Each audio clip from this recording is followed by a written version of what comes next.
It's not a matter of if, but when. Growth and growing pains for southern Idaho are not letting up anytime soon. Developments are hitting agricultural lands, the foundation of what Idaho was built on. But last night, a hearing in the Canyon County Planning and Zoning Committee saw a community rallying together to try to stop that potential loss of ag land. Here's Cooper Morgan. Tractors. They're a familiar feature as you drive through Canyon County. But Nathan Piercy has noticed fewer and fewer of them as the farmland around him shrinks. When you replace agricultural land, it's a one-way street. Like, no one's ever going to tear out a subdivision and put farmland back in. Once you lose farmland, you lose it forever. Now, county leaders are weighing whether this land should stay agricultural or become the next neighborhood. Nathan moved in the area in 2015. Back then, he says it was mostly fields, and his driveway just off Ustick Road. Now, those fields are turning into neighborhoods. Yeah, so when we moved out here, there wasn't houses to the west or east of us. They put two larger properties to the west of us, 4 or 5 acres, and the 3 2-acre lots. And then they want to put a bunch of, hundreds of houses up by Timberstone, just over the ridge, off of Ustick. A proposed rezoning would convert 150 acres of ag land into residential development, a change supporters say is needed to accommodate growth.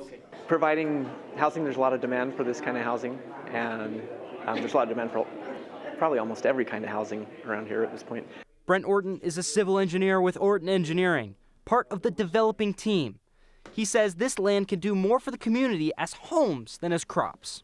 Well, the developers are actually farmers, and they farm a lot of property all around, so they would like to use this less.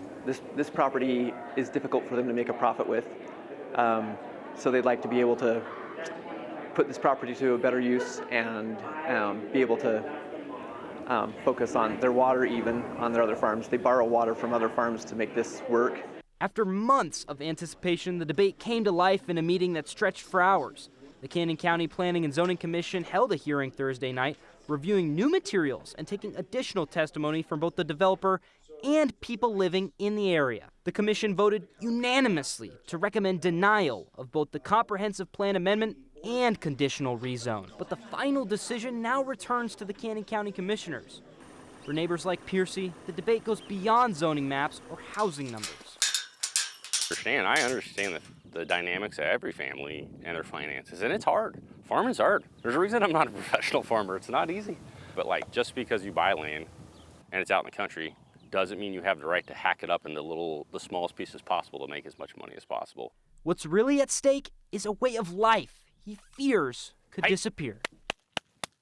Because I like the country lifestyle. I don't want to live in a subdivision where my neighbors are 30 feet away. And I want to have cattle, and I want my kids to grow up in a place, where we know most of the neighbors and we have a good lifestyle and clean living and clean air. County commissioners are expected to take up the issue again in the coming weeks, where a final decision will be made. We also reached out to the developers for next steps, but we haven't heard back quite yet. Yeah, I grew up in Meridian. Used to be surrounded by fields. Not so much anymore. Now surrounded by subdivisions. But also I understand the developers' take that, people are buying these houses. People keep moving in. Got to put them somewhere. Yeah, right. There was just a lot of development even when I was just driving out there. There's just so much. People were chipping on a golf course right next to where this guy lived. So, Cooper, thank you for that great story. More of the 208 after this.